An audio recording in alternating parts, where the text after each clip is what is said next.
Well, before I ever worked with Chris, I was, a fan of his work.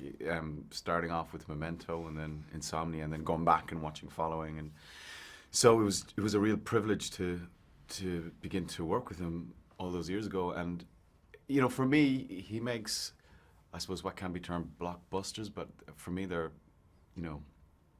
challenging, and they tick all of the boxes that you would hope for in a blockbuster, but they also sort of ask you questions and demand of you as an audience member, and I think that is wonderful in cinema today. We need that. One of the things he also demands of actors is a realism. He's talked a lot about wanting to shoot as much of this movie as real as possible, and of course for you that means being in the water, being out in that little boat. Yeah. But presumably that adds a value to you as an actor. Yeah, it's only a bonus, really, because if your job is to portray something truthfully and honestly, then if it's happening in front of your eyes, it helps you enormously, and it's a big advantage. So, when the Spitfires are flying over for real, and the water's on fire, and the destroyer is tipping, and it's all happening around you, of course you're heading towards a more truthful response. So it helps us, and I think it also helps the viewer. So, Shivering Soldier, who is he? What brings him into the story? We see him at one point where he's a functioning, capable officer, and then we see him after some horrific traumatic event which has reduced him to this sort of shivering soldier. And that's where the name came from, because I think he's a sort of an amalgam of many, many soldiers that went through that.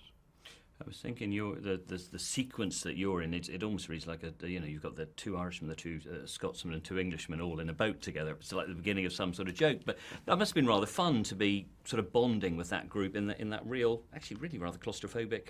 Yeah, and there was no choice but to bond with each other, because it was such a small environment, and we did, such fantastic actors to work with, and that was the whole experience for me. Was really, really intimate, and despite the film working on a big epic scale, my experience was very small and contained and really satisfying.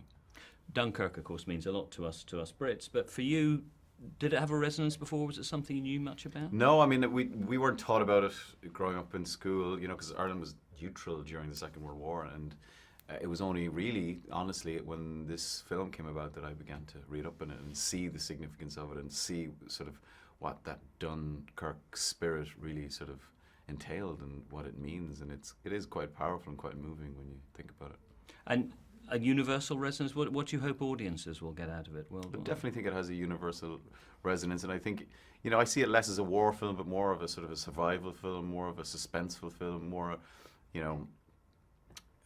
about like man's capacity for empathy, really,